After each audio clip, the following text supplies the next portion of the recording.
Bonjour Madame Aïssatou Sarro, Bonjour. comment allez-vous? Bien, merci. Et vous? Merci, très bien. Bienvenue à la commission de l'UEMOA. Merci. Vous êtes présente en ce jour du 10 août 2018 dans le cadre de l'atelier de validation du système d'information régionale culturelle. À ce titre, vous représentez donc en tant qu'ingénieur agroéconomiste, directrice technique, le groupe Soterco, une société d'études spécialisée en ingénierie conseil, développement rural, qui gère aussi des comités de travaux concernant les systèmes d'information. Vous avez été donc partenaire technique de l'UEMOA dans l'élaboration de ce système d'information culturel qui englobe toute information et données de type culturel concernant les 8 États de l'UEMOA. Merci de nous en dire un peu plus sur ce système, madame, s'il vous plaît. Oui, bonjour. Bonjour. En fait, l'UEMOA a depuis 2010 accompagné les pays à mettre en place des cellules statistiques sur la culture.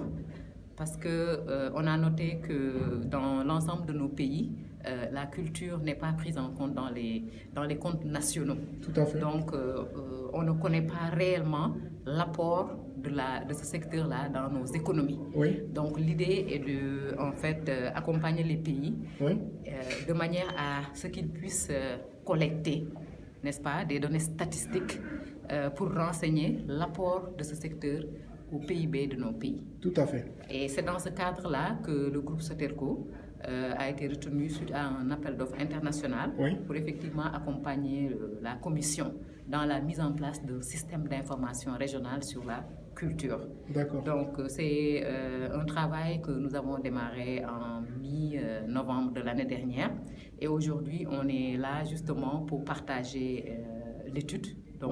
Mais également la plateforme qui a été développée par le groupe suite à une mission circulaire au niveau de l'ensemble des pays où on a eu à rencontrer aussi bien les administratifs, donc les États, que les acteurs culturels eux-mêmes. Et donc on a eu l'occasion de recueillir leurs attentes par rapport à ce système d'information et ce qui nous a permis donc de concevoir et de présenter la plateforme que nous avons vue hier. Merci pour ces informations, Madame Sarro. Alors la plateforme se présente sous forme de base de données intégrée qui compile un nombre assez exorbitant d'informations, je dirais. Donc il appartient aux États d'alimenter cette plateforme.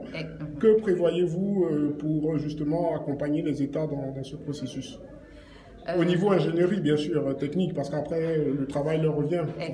Exactement. Parce que la plateforme telle qu'elle est conçue, en fait, on a des bases de données pays, effectivement, avec des points focaux qui vont renseigner un ensemble d'indicateurs, plus de 300 indicateurs, en fait, que ces pays doivent renseigner et renvoyer au niveau de la commission qui sera chargée donc de la dernière validation avant publication de ces données sur le site pour le grand public. Tout à fait. Merci beaucoup, madame. En tout cas, je pense que c'est essentiel.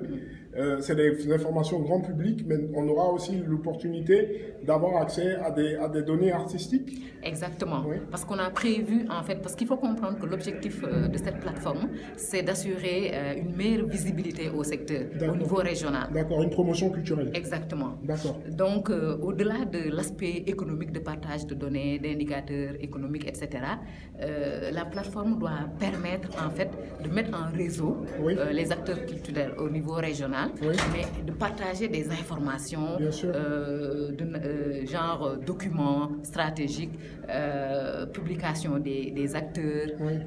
Vraiment, c'est une plateforme qui doit renseigner aussi sur l'agenda culturel au niveau régional, etc. Bien sûr. Ce côté-là est très important. Et je pense que beaucoup de structures comme l'UNESCO, par exemple, qui est le Temple du Savoir, qui est un partenaire privilégié de l'UEMOA, vous accompagneront dans ce processus-là culturel par rapport à la promotion du patrimoine africain et surtout donc culturel immatériel aussi.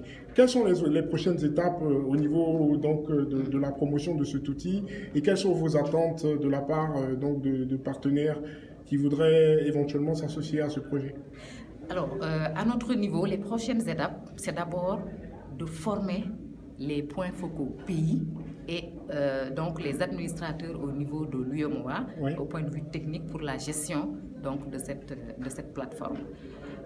Alors, il faut, comme je le dis souvent, faire une plateforme sur le plan technique, c'est une chose, mais l'animer, la mettre à jour tout le temps, c'est vraiment ça le grand défi. Et ce défi, c'est les acteurs qui doivent le relever. Oui. Voilà. D'accord. Ben, écoutez, je pense que le message est passé. On vous remercie, Madame Sarro. Je rappelle que vous êtes ingénieure agroéconomiste, directrice technique du groupe Soterco, une société d'études spécialisée en ingénierie, conseil, système d'information, développement rural, et qui aussi est en charge d'ouvrages concernant le contrôle des travaux. C'est moi qui vous remercie. Merci madame et très bon retour. Merci. À très bientôt. Merci pour la commission de l'UEMOA. Merci, au revoir madame. Au revoir.